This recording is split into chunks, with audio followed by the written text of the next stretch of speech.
Desliga o ruído, ligue-se aos factos. Este verão, o Observador tem para lhe oferecer 10 estadias em hotéis de luxo. 2 noites, 2 adultos.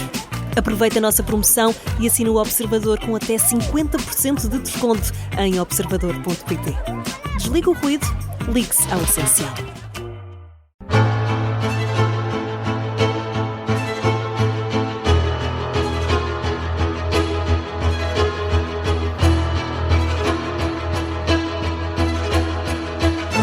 Arrancamos numa nova viagem e vamos andar pelos 5 continentes na Rádio Observador. Eu sou o João Costa e Silva, comigo está o José Rafael Lopes e, claro, como sempre, contamos com o historiador Bruno Cardoso Reis. Bruno, isto não se faz sem ti. Seja muito bem-vindo. Aliás, boa noite para ti, que estás em Washington e a fazer uma direta hoje. Olá, Bruno, como estás? Sim, boa noite aqui são 5 da manhã e bom dia aí em Portugal.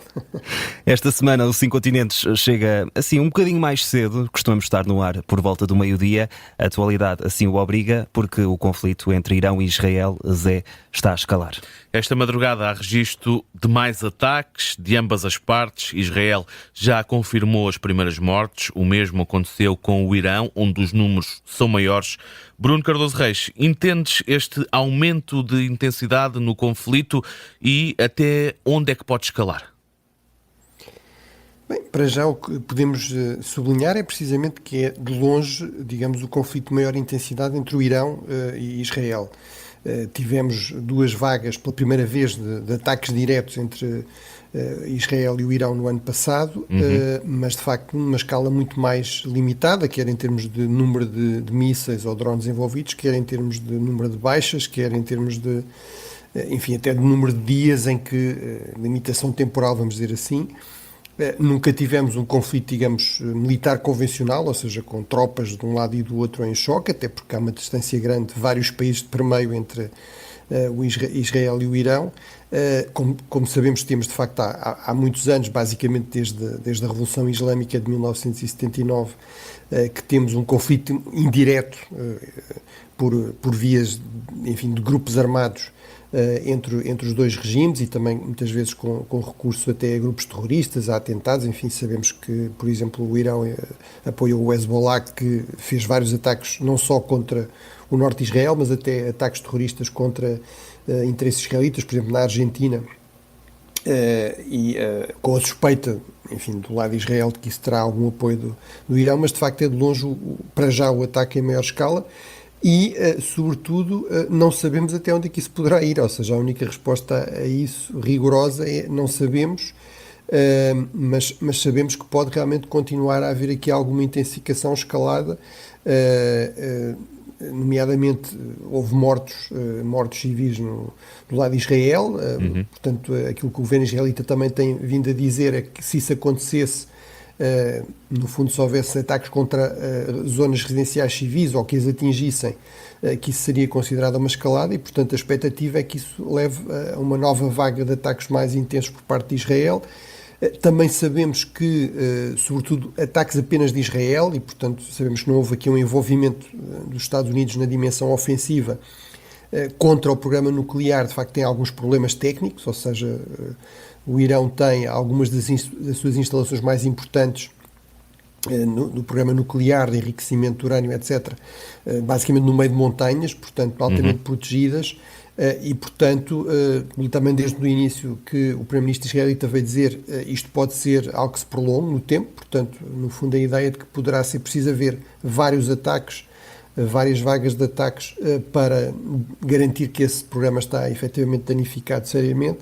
E, portanto, tudo isso realmente aponta para a possibilidade do conflito continuar, para já, pelos sinais que temos, neste registro, ou seja, basicamente utilizando meios aéreos, utilizando mísseis, drones e, no fundo, barragens de mísseis, drones de um lado contra o outro.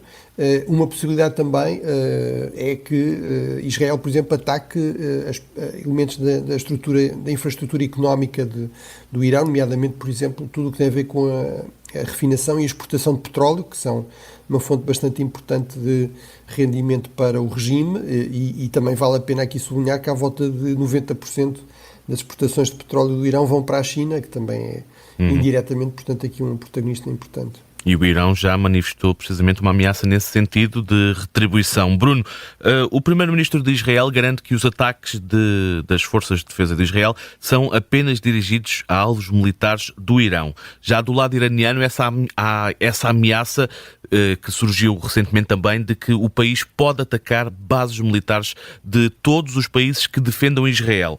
Neste momento, os Estados Unidos não participaram nos ataques, como falavas há pouco, mas estão a ajudar a interceptar mísseis dirigidos a Israel. Há aqui um perigo real para forças e ativos norte-americanos? Sim, tendo em conta essas declarações, sim. Ou seja, realmente uma dúvida que tínhamos no início era saber qual seria aqui o nível de envolvimento dos Estados Unidos. Os Estados Unidos quiseram deixar bastante claro que não estavam envolvidos na dimensão ofensiva e deixaram um aviso ao Irão no sentido de não atacar bases ativos americanos na região. Nós estamos a falar de à volta de 19 localizações, enfim, algumas bases muito importantes, por exemplo, a Al-Udeid no Qatar é a maior base aérea dos Estados Unidos nesta região, outras mais pequenas, em zonas remotas da Síria, por exemplo, a combater o Daesh, mas estamos a falar realmente de muitas localizações, à volta de 40 mil soldados norte-americanos em vários pontos da região, à volta de entre 6 e 10 ativos navais, ou seja, meios navais, navios, e, portanto, realmente haveria aqui potencialmente muitos alvos. Eles também estão, à partida, relativamente bem defendidos, mas é muito mais difícil defender eficazmente alvos muito dispersos numa zona muito ampla do que defender com eficácia um país com um território muito limitado como é Israel, e mesmo assim percebemos que mesmo o melhor sistema de defesa antiaéreo, com múltiplos sistemas defensivos para diferentes alcances, para diferentes alturas, etc., como é o Iron Dome e outros associados de Israel, não é 100% eficaz contra, digamos, um ataque com centenas de projéteis, com centenas de mísseis e drones. E, portanto, realmente esse risco aparentemente existe. Eu diria que o Irão estará certamente a pesar, enfim, até que ponto vale a pena esse alargamento, porque, obviamente, à partida, se isso acontecer, isso pode levar realmente, então sim, os Estados Unidos a avançar com uma intervenção ofensiva, ou seja, a associar-se também ao ataque a alvos iranianos, e aí, de facto, as capacidades dos Estados Unidos são muitíssimo superiores a Israel. Israel tem, de longe, o melhor exército, o exército mais bem equipado, mais bem treinado, tecnologicamente mais avançado do Médio Oriente, mas os Estados Unidos, obviamente, são as melhores forças armadas, mais bem equipadas, com mais capacidades a nível global, e, portanto, quando estamos a falar, por exemplo, de atacar bunkers enfim, altamente reforçados em zonas de montanha, etc., as capacidades dos Estados Unidos são muito superiores às que tem Israel.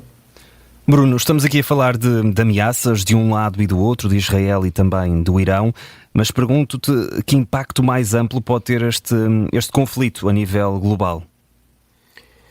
Bem, por um lado vem-se somar a uma tendência muito negativa dos últimos anos, que é o do aumento do número de conflitos armados, que se vem somar a conflitos prolongados que não se resolvem e que, portanto, vão acumulando.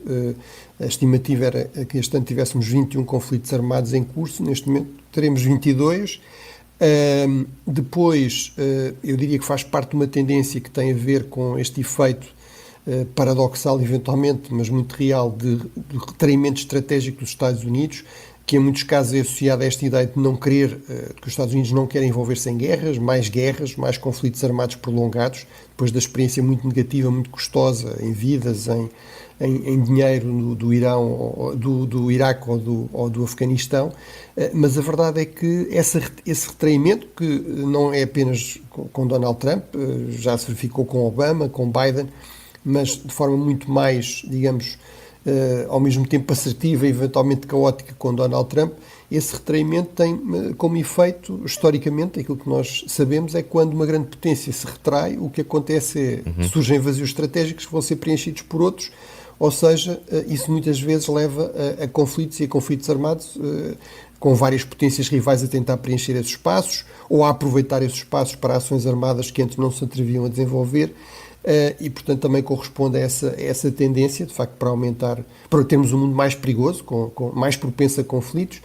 Por último, temos um efeito também muito negativo em termos de aumento da incerteza, da volatilidade económica, Vimos o preço do petróleo, por exemplo, que sabemos que é produzido, tem uma produção muito concentrada nesta zona do E que ontem do já Golfo estava com o Pérsico. preço a ser revisto em alta. Sim, subiu até aos 12%, depois voltou a cair para a volta de 5% a mais, mas tudo isso num só dia já ilustra bem esta questão, ainda mais do que o aumento do preço, que é uma tendência previsível, com esta incerteza em produtores importantes e na segurança de rotas de abastecimento a partir do Golfo. É a questão da incerteza, da volatilidade e, portanto, é uma tendência que já existe também por outras razões e por causa de outros conflitos ou da própria guerra comercial por iniciativa do Presidente Donald Trump, mas realmente vem somar-se ainda esta incerteza adicional e, portanto, certamente à partida com um efeito negativo na economia global. Bruno, é suposto este domingo arrancarem negociações entre Estados Unidos e Irão. O que é que, no teu entender, vai acontecer e qual é que é o histórico do envolvimento dos Estados Unidos com estes dois países? Falo, naturalmente, do Irão e também de Israel. Bem, começando pelo histórico, porque ele realmente é interessante. À partida, enfim, a percepção hoje os Estados Unidos são muito próximos de Israel, são o grande aliado de Israel, são o grande inimigo, inclusive não há relações diplomáticas entre os Estados Unidos e o Irão, tal como não existem com Cuba, por exemplo, mas praticamente todos os Estados têm relações diplomáticas com os Estados Unidos, com estas duas exceções. É assim desde 1980, basicamente poucos meses depois da Revolução Islâmica, há um grupo de revolucionários que toma de assalto a embaixada americana em Teherão, na capital do Irão, e mantém como reféns os diplomatas americanos durante basicamente um ano, criando aqui uma enorme crise, um enorme trauma, uma enorme ruptura, mas de facto isso não foi sempre assim. Os Estados Unidos têm relações diplomáticas muito antigas e muito cordiais com o Irão, que remontam ao século XIX, meados do século XIX. O Irão foi o grande aliado, era um dos grandes aliados dos Estados Unidos a partir do final da Segunda Guerra Mundial no Médio Oriente. O regime do Shah, do imperador do Irão, do Shah Pahlavi, realmente era muito próximo dos Estados Unidos. Ele, aliás, basicamente toma o poder ou assume poderes absolutos num golpe em 1953, com o apoio, aliás, diga-se, dos ayatollahs, contra um líder mais esquerdista, nacionalista, Mossadegh, mas também dos Estados Unidos, da própria CIA. Mas, portanto, é um pilar, digamos, do sistema de Guerra Fria dos Estados Unidos nesta zona do Médio Oriente. Nesse período, o Irão tem, aliás, ótimas relações também com Israel, durante o período do regime do Shah. A par da Turquia, o Irão é outro grande Estado islâmico, mas não árabe, que tem muito boas relações com Israel, e as relações entre os Estados Unidos e Israel também evoluíram bastante ao longo do tempo, ou seja, nas primeiras décadas da vida de Israel, de facto, os Estados Unidos apoiaram a independência de Israel e a existência de dois Estados em 1948, foram os países árabes que recusaram essa solução em 1948, mas grande parte do apoio militar na Guerra da Independência em 48-49 veio de contrabando de armas de vários destinos, mas até de fornecimento de armas do Bloco Soviético. A União Soviética, a Checoslováquia, tinha a expectativa que a esquerda israelita, que dominava o governo do novo Estado, seria pró-soviético, isso depois não se confirmou, e depois, sobretudo, a França, o programa nuclear israelita, e o facto de Israel ser uma potência nuclear, na verdade, surge sobretudo com o apoio francês e não norte-americano, e só começa a mudar a partir dos anos 60. Mas realmente, a partir daí, e sobretudo a partir dos anos 70, realmente Israel, e mais ainda com depois a queda do Irão, do Shah em 1969, torna-se o grande aliado dos Estados Unidos nesta região. Em relação, portanto, esse é um pouco aqui o histórico. Em relação às negociações, bem, eu diria que tudo indica que elas não irão avançar, pelo menos não no domingo e não nos termos em que estavam previstas. Tivemos declarações do Irão a dizer que isso não seria aceitável, no fundo haver aqui uma negociação quando está uma guerra em curso por parte de um aliado próximo dos Estados Unidos, com algum apoio americano, sobretudo nesta dimensão defensiva.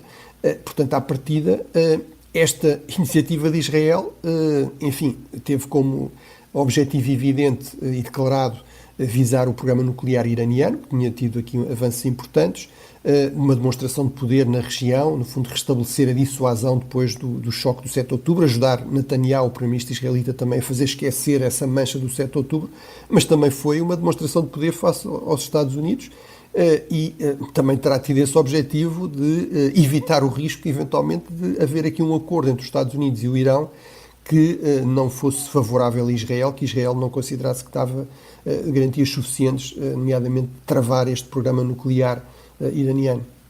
Bruno, temos mais 3 minutos até o fecho desta primeira parte. Falamos de Donald Trump, que disse no passado que com ele na Casa Branca não havia espaço para novas guerras. Pergunto se essa posição pode estar em causa e também se o risco de uma guerra em grande escala no Médio Oriente pode ser uma realidade cada vez mais próxima e com que consequências para o resto do mundo? Bem, de facto, eu diria que isto é uma derrota, digamos, dessa ideia de Donald Trump de que bastava ele estar no poder para não haver mais guerras, não é? Fomos ouvindo essa filosofia ao longo do tempo. Sim, ele, aliás, tinha quase este mote, que era qualquer conflito só acontece porque só aconteceu, a invasão russa da Ucrânia, etc. A questão de Gaza, do 7 de outubro, só aconteceu porque ele não estava no poder e estava o seu antecessor, Joe Biden. Vamos ver agora como é que ele descalça esta bota, se também vai atribuir aqui responsabilidades a Joe Biden, mas realmente é bastante evidente que haver paz ou guerra no mundo, ou em certas regiões do mundo, não depende apenas, exclusivamente do presidente norte-americano. Seria injusto atribuir-lhe essas culpas, mas também é evidentemente uma extraordinária arrogância achar que de alguma forma só a personalidade, a força do presidente norte-americano consegue impedir conflitos armados por todo o mundo. Portanto, a partir disso nunca foi um argumento muito sério. Agora, há aqui um lado sério, que é realmente Donald Trump percebe que as guerras têm custos muito elevados, são impopulares nos Estados Unidos e, portanto, ele quer evitar o envolvimento, sobretudo o envolvimento direto dos Estados Unidos nesses conflitos. Vamos ver se consegue evitar isso aqui, já falámos um pouco disso, pode vir a acontecer, pode acabar arrastado para um conflito no Médio Oriente, e seria ainda, digamos, uma derrota mais séria desta postura do presidente norte-americano. Eu diria que ele está a pagar o preço também de de uma abordagem muito errática, muito amadora, muito arrogante também a processos negociais muito complexos. Basta dizer que a mesma pessoa, Steve Witkoff, está a negociar com o Irão, está a negociar a questão de Gaza, está a negociar a paz na Ucrânia, basicamente alguém cuja a grande recomendação, e não é irrelevante, mas é ser muito próximo, ser um homem de confiança de Donald Trump, mas que não conhece, não tem experiência nestas regiões, nestes temas, e portanto acho que no fundo esta postura um pouco errática também, um pouco amadora de Donald Trump está a revelar aqui os seus limites. E esta é naturalmente uma situação que vamos continuar a acompanhar com muita atenção aqui na Rádio Observador, atenção crescente no Médio Oriente. Para já fazemos uma curta pausa. Na segunda parte vamos analisar a situação nos Estados Unidos, nomeadamente as manifestações na Califórnia. É já a seguir, logo depois das notícias.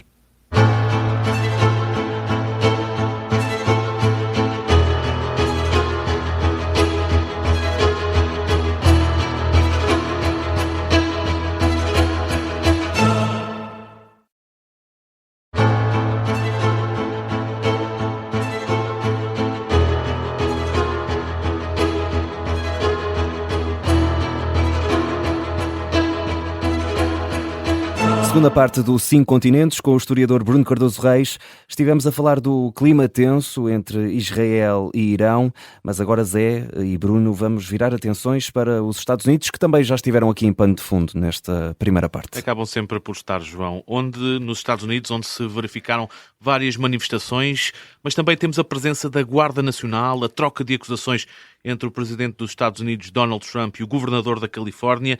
Bruno Cardoso Reis, o que é esta Guarda Nacional, antes de mais? E isto é uma questão de lei, de ordem ou, sobretudo, de política? É realmente uma questão interessante. A Guarda Nacional, à partida, o nome pareceria indicar uma força nacional. Ora, é logo mais um daquelas especificidades exóticas da política norte-americana. Realmente, a Guarda Nacional, na verdade, portanto, não é uma guarda no nosso sentido, pelo menos não principalmente. No fundo, são uma espécie de segundas Forças Armadas de reserva, e estão, geralmente, em tempos de paz, estão sob a autoridade dos governadores dos Estados. Portanto, cada Estado tem a sua Guarda Nacional. Só em tempo de guerra ou em circunstâncias muito extremas de emergência é que, geralmente com o acordo do governador, é que o presidente americano pode federalizar, é assim que se diz, pode, no fundo, assumir o comando dessas forças. Portanto, há forças deste tipo em todos os estados americanos. Na Califórnia são à volta de 18 mil, portanto, próximas do número de efetivos do total das Forças Armadas Portuguesas, muito bem equipadas, têm inclusive, por exemplo, F-16, mas também têm realmente treino específico, nomeadamente a sua polícia militar, vamos dizer assim, tem treino específico para aquilo que nós cá em Portugal chamaríamos polícia de choque, ou seja, no fundo, forças preparadas para lidar com manifestações e eventualmente com distúrbios mais violentos, mas que obviamente não são uma situação, digamos que, de guerra, não é? Do conflito armado. Portanto, à partida, como eu dizia, há esta possibilidade em situações de emergência, enfim, no caso da Califórnia, o histórico mais próximo é 1992, houve de facto motins generalizados em Los Angeles, quando a morte de Rodney King, um daqueles casos de violência policial, causou muito escândalo, e de facto generalizou-se pela cidade, enfim, vandalismo, destruição, e de facto aí houve um pedido, quer do governador da Califórnia, quer do presidente da Câmara de Los Angeles, que eram aliás de partidos diferentes, para haver uma intervenção da Guarda Nacional. Neste caso, realmente, o consenso, inclusive dos próprios chefes policiais, é que a situação estava sob controle. Enfim, estamos a falar de 2 ou 3 quarteirões na cidade de Los Angeles, que é uma cidade enorme, de quase 4 milhões de habitantes. A polícia, aliás, na prática, nestes últimos dias, digamos, a prova de que aparentemente a guarda não era assim tão necessária, é que tem sido basicamente a polícia e uma outra polícia estadual, que na Califórnia se chama Highway Patrol, no fundo uma espécie de brigada de trânsito, mas tem outras funções e também tem forças, digamos, de choque para lidar com este tipo de manifestações. Têm sido essas forças que têm estado a lidar realmente com as manifestações e não propriamente a Guarda Nacional. Mas, portanto, aparentemente não haveria necessidade deste envolvimento e Donald Trump, quebrando esse precedente e, portanto, sem ter o acordo do governador e aparentemente sem ter informado até devidamente o governador, embora isso seja controverso, avançou com essa medida. Portanto, parece-me que há aqui argumentos para dizer que é realmente uma questão, sobretudo, política, ou seja, e política, aliás, diga-se dos dois lados, do lado de Donald Trump, no fundo, uma forma de mostrar autoridade, de mostrar que, mais uma vez, testar os limites. Portanto, um dos grandes limites também ao poder do Presidente é não só o Parlamento ou os tribunais, são também os Estados.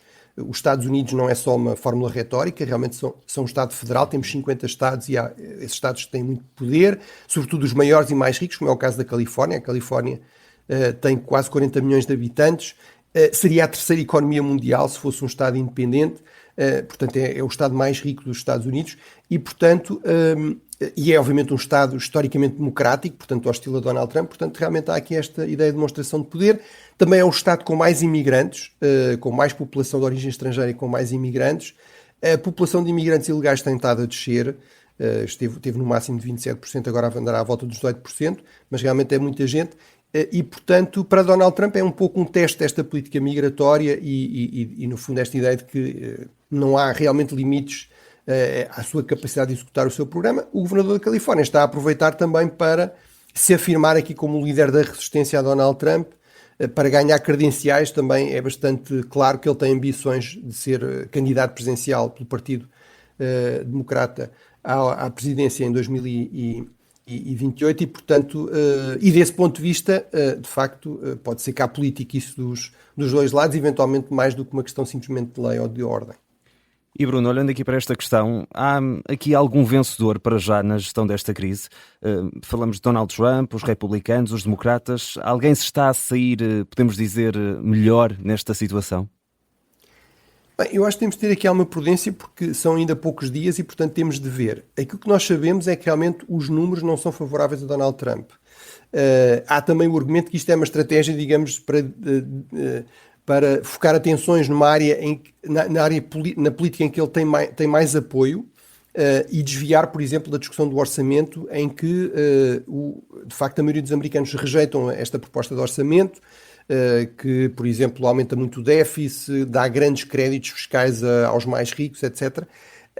E, portanto, só tem 67% de apoio entre os republicanos. Tipicamente, Donald Trump consegue apoios acima dos 80% entre os republicanos para as suas iniciativas. Mas a verdade é que aquilo que podemos dizer é as sondagens continuam a ser desfavoráveis para Donald Trump. Ele continua a perder popularidade. Já na última sondagem da Quepinac já anda à volta de 38% de apoio. Pela primeira vez vemos uma maioria de americanos a rejeitar a forma como ele está a conduzir a política migratória.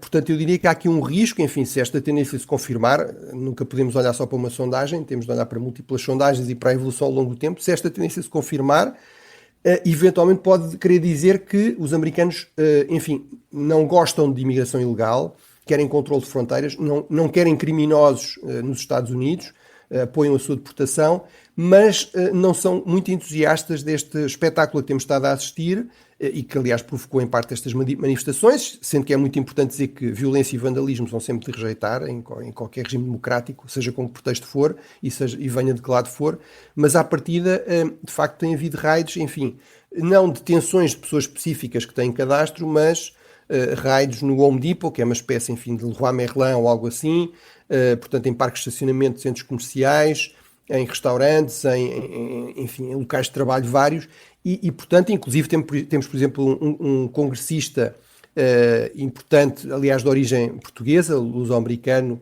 o David Valadão, da Califórnia, que veio dizer, apelar ao Presidente para se focar na deportação de criminosos e não de pessoas que trabalham, digamos assim. O setor agrícola, por exemplo, da Califórnia depende muito destes trabalhadores migrantes, legais ou ilegais, e portanto, vamos ver, eu diria que é uma aposta de alto risco da parte de Donald Trump, mas ele realmente é um político que sempre se caracterizou por não ter medo de correr riscos e também de não ter medo, no fundo, de dividir para reinar, ou seja, de apostar sobretudo no apoio da sua base, e portanto parece-me que a aposta dele aqui é que isto irá mobilizar a sua base principal de apoio. Vamos ver se isso realmente se confirma ou não. Uhum. Do ponto de vista dos democratas, eles continuam também com números muito negativos no Congresso. Só 20% é que aprova o trabalho que os congressistas democratas estão a fazer. Sabemos que Gavin Newsom teve aqui um pico enorme de interesse. As suas buscas no Google subiram 6.000% ou algo assim. Ganham muitos seguidores. Portanto, isto também no fundo corresponde aqui, lá está, uma disputa interna no Partido Democrático sobre quem é que irá liderar a oposição a Donald Trump e quem é que irá liderar o partido no futuro. Nos partidos norte-americanos, quando eles estão fora da presidência, não há propriamente um líder claro, e isso também cria problemas aqui em termos de, enfim, qual é a linha a seguir e eventualmente quem é que é a figura que assumirá que irá determinar a agenda da oposição a Donald Trump. Bruno, vamos avançar, vamos viajar pelos 5 continentes, neste caso até à Europa. Celebraram-se esta semana os 40 anos de Portugal na União Europeia. Foi, no teu entender, Bruno, uma boa aposta de política externa para Portugal? Acho que sim, e acho que é importante aqui esclarecer duas coisas. Que é, uma coisa é nós podemos dizer, devíamos ter feito ainda melhor, devíamos ter convergido ainda mais. Nós estávamos na altura à volta a menos 50% da média europeia em termos de níveis de rendimento, etc. Hoje andamos nos 70 e muito 80%, mas ainda não estamos nos 100 ou até nos 120, ou seja, há países que ultrapassam obviamente a média europeia, países como Luxemburgo ou a Irlanda, por exemplo, que também tinham um longo histórico de pobreza e de um estatuto mais periférico. Portanto, podemos dizer isso, devíamos ter feito melhor, devemos fazer melhor no futuro. Ao mesmo tempo, acho que é fundamental não confundir as coisas e não partir daí para esta ideia de que foi um erro aderir à União Europeia ou às comunidades económicas europeias, como eram na altura, em janeiro de 1986. Acho que isso foi realmente muito acertado. Portugal tinha perdido o seu império. Isso foi, aliás, uma das razões que levou à criação deste processo de integração europeia. As principais potências europeias, a França e a Grã-Bretanha, que perceberam muito mais cedo que não poderiam manter o seu império colonial, que se tinha tornado tóxico politicamente e muito custoso até em termos militares, etc., que realmente perdiam escala a nível global e, portanto, uma forma de compensar isso era procurar, no fundo, novas alianças e no fundo, um processo de integração mais próximo. A Grã-Bretanha sempre com grandes reservas, mas aí a França, países como a Bélgica, como a Holanda, de forma muito mais entusiástica. Portanto, havia por um lado esse contexto. Na altura isso foi controverso, quando o pedido é feito, em 77, havia muita gente a defender uma espécie de aposta terceiro-mundista. Portugal devia continuar a apostar nas suas relações com a África, com a América Latina, etc. Na verdade, percebeu-se muito rapidamente que estarmos na União Europeia é uma mais-valia até desse ponto de vista. Podermos, por exemplo, defender ajuda ao desenvolvimento em África, ou investimento no Brasil, ou uma parceria estratégica entre o Brasil e a União Europeia. Foi Portugal que no fundo, liderou essa agenda quando teve a presidência da União Europeia em 2007. Portanto, rapidamente percebeu-se que isso realmente não era uma opção que fizesse sentido, inclusive, nomeadamente em termos económicos. As relações económicas principais para Portugal sempre foram, mesmo no período colonial, com o resto da Europa, e, portanto, desse ponto de vista, acho que os números, os indicadores são bastante evidentes. Tínhamos um PIB per capita que andava à volta dos 7 mil euros, hoje estamos à volta dos 29 mil. Em termos de indicadores de qualidade de vida, coisas como esperança de vida ou esperança de vida à nascença ou mortos, digamos, bebés mortos ao nascer, os indicadores também melhoraram extraordinariamente. Enfim, tínhamos coisas que às vezes hoje também são criticadas, mas infraestruturas, saneamento básico, acesso à água corrente, eram algo que ainda era muito minoritário em Portugal antes da adesão à União Europeia. Hoje em dia está generalizado, 99%. Coisas como autoestradas, não é? Tínhamos à volta de 100 km de autoestrada, a autoestrada acabava em Vila Franca, basicamente. Hoje temos 3 mil km de autoestrada. Lá está, mais uma vez pode-se dizer que se podia ter investido noutras coisas ou que se podia aproveitar melhor, mas eu acho que é inegável que o país beneficiou muito com essa adesão. E eu diria, ela hoje em dia é mais importante do que nunca no mundo mais dividido, mais perigoso. Nós só teremos escala, só teremos voz para nos defendermos, para nos fazermos ouvir, se conseguirmos realmente coordenar esforços, coordenar investimentos ao nível do conjunto da União Europeia. E Bruno, vamos agora falar da guerra comercial entre a China e os Estados Unidos. Pergunto-te se está resolvida e se faz sentido Donald Trump apostar numa tentativa de afastar Moscovo de Pequim. Pelo menos é aquilo que parece. Acho que temos de ser prudentes, porque com Donald Trump nunca se sabe, não é? As coisas podem mudar. Eu recordo, por exemplo, que ele renegociou um acordo comercial com o Canadá e o México no seu primeiro mandato. Das primeiras coisas que fez agora foi acabar por novamente em questão tudo isso. Portanto, vamos ver. A China também é sempre muito mais prudente, portanto não foi tão taxativa a dizer que as coisas estavam resolvidas. Já tinha havido um pré-acordo que depois aparentemente não terá sido plenamente respeitado pelas partes, nas terras raras pela China, na questão de vistos e mesmo de outras questões de tarifas pelos Estados Unidos, e portanto acho que é claramente uma relação muito tensa, uma relação de competição estratégica cada vez mais intensa entre as duas maiores economias globais, que em conjunto representam quase 40%. Portanto, eu acho que à partida é uma boa notícia, é uma notícia que vai no sentido certo, que é haver menos tarifas, ou pelo menos não serem tão altas como inicialmente se temeu, e eventualmente haver aqui um bocadinho mais de segurança, enfim, no que é que será o futuro. É a estratégia TACO, mas não é, Bruno? Não percebi. A estratégia TACO. Pronto, essa ideia de que o Trump recua, enfim, eu acho que essa coisa do TACO não sei se é uma estratégia muito inteligente. No fundo, parece-me que eventualmente apela aos piores instintos de Donald Trump, mas é verdade que Donald Trump realmente tem este estilo, que é uma retórica muito agressiva, exigências completamente, digamos, estratosféricas, e depois, na prática, acaba por aceitar muitas vezes acordos, até em termos de fundo, não alteram assim tantas coisas, mas lhe permitem declarar uma vitória mediática. Mas aqui realmente parece-me que podemos dizer pelo menos isso, vai no sentido certo. Ainda assim corresponde a um aumento de tarifas, portanto estas tendências, por exemplo, a maior inflação, etc., irão manter-se, mas apesar de tudo a um nível mais limitado. Agora, esta ideia de que a partir daqui Donald Trump poderá no fundo apostar, digamos, numa estratégia, digamos, de aproximação com a China, ou ao mesmo tempo com a China, com a Índia, com vários destes países rivais, realmente isso não me parece, muito realista. Parece-me que há de facto uma tendência muito forte para a criação de um forte bloco autocrático, de potências autocráticas que têm uma grande convergência na sua visão do mundo, têm uma grande convergência nos seus interesses fundamentais, nomeadamente resistir às pressões dos países ocidentais para se liberalizarem, para se abrirem mais, portanto, desse ponto de vista, acho que realisticamente há grandes limitações à capacidade de quebrar, no fundo, esta convergência estratégica num bloco que é, sobretudo, pragmático, não corresponde, digamos, aqui a uma visão idealista da política externa, é muito pragmático, mas em que, de facto, há uma grande convergência de interesse entre algumas destas principais potências. Bruno, vamos mudar de continente, vamos até a África, mas acabamos por ficar no papel chinês no mundo. O governo de Pequim admite abolir todas as tarifas para o continente africano. Que implicações é que tem este cenário?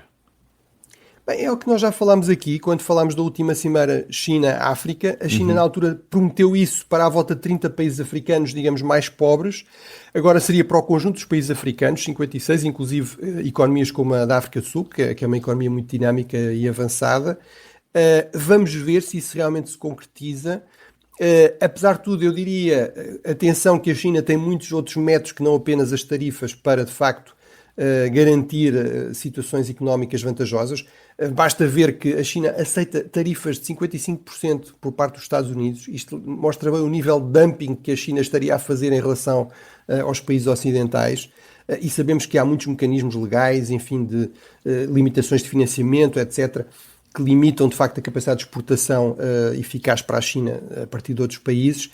Mas, em todo caso, eu diria que é um passo inteligente que corresponde, no fundo, à China querer passar esta mensagem: os Estados Unidos são os maus, nós somos os bons. Os Estados Unidos, que abriram os seus mercados realmente aos países africanos com tarifa zero, agora estão a avançar com tarifas, digamos, astronómicas, lá está, contra alguns dos países mais pobres do mundo, apesar de precisarem de matérias-primas desses países. Quer dizer, o Lesoto é punido porque exporta muitos diamantes para os Estados Unidos. Ora, que eu saiba, o Presidente Trump ainda não consegue inventar minas de diamantes onde elas não existem, mas realmente, no fundo, aqui a mensagem é nós vamos ser a alternativa aos Estados Unidos e somos uma alternativa mais fiável e, portanto, o resultado será os Estados Unidos, por uma opção política própria, por razões sobretudo de política interna, vão estar a abrir aqui a porta a mais influência chinesa numa região, apesar de tudo, bastante importante, em que, nomeadamente, há recursos estratégicos também vitais para a economia norte-americana. Bruno, vou aqui apelar à tua capacidade de síntese. Vamos ainda falar aqui da Colômbia, onde se tem registado uma vaga de atentados. Há mesmo um candidato de direita que está entre a vida e a morte. E pergunto como é que se explica esta situação e se há aqui ou não risco de um regresso de uma guerra civil. Eu acho que infelizmente sim, ou seja, isto corresponde a algo que nós temos falado muito, que é a grande ameaça à estabilidade dos Estados, à segurança das pessoas, à economia, na generalidade dos países da América Latina. O caso mais extremo é o do Haiti, em que basicamente os gangues tomaram conta do Estado atualmente, mas realmente é da violência criminosa organizada e, de facto, a Colômbia tem uma longa história de muitas décadas de violência de guerra civil, que combinava grupos armados políticos radicalizados que, entretanto, basicamente assinaram acordos, mas também esta violência criminosa de narcos, etc., que também disputavam às vezes território, etc. E realmente o que nós também sabemos da história é que muitas vezes estes processos de conflitos armados, de guerras civis, de insurreições armadas, começam com vagas de ataques terroristas, nomeadamente contra líderes políticos, e realmente temos este caso aqui de extrema gravidade do senador Uribe, que está entre a vida e a morte, e que realmente foi alvo de um ataque. Portanto, eu acho que temos todas as razões para estar, infelizmente, muito atentos ao que se irá passar na Colômbia. Bruno, temos tempo ainda para a tua recomendação. O que é que queres sugerir aos nossos ouvintes esta semana? Bem, eu tinha outra recomendação em mente e portanto, vou recomendar um livro que ainda não li, só vi alguns comentários, mas conheço bem o autor e li algumas obras anteriores, mas é um livro que acaba de sair do Vali Nasr, que é um dos grandes especialistas nos Estados Unidos sobre a relação entre os Estados Unidos e o Irão e sobre o Irão. Ele próprio é de origem também iraniana, Iran Grand Strategy, a Political History, portanto, no fundo, uma história estratégica do Irão. Parece-me que tem aqui um ângulo muito interessante, no fundo, é tentar perceber, a partir dos próprios documentos do que temos disponível do Irão, quais são as prioridades estratégicas do regime iraniano ao longo destas décadas e quais são as implicações disso, enfim, para o contexto mais atual. Portanto, é um livro que está aqui na minha lista de compras e, portanto, aqui corro o risco de recomendar aos nossos ouvintes que também vão ver e que confirmem se realmente vale a pena ou não, ainda antes de ler o livro.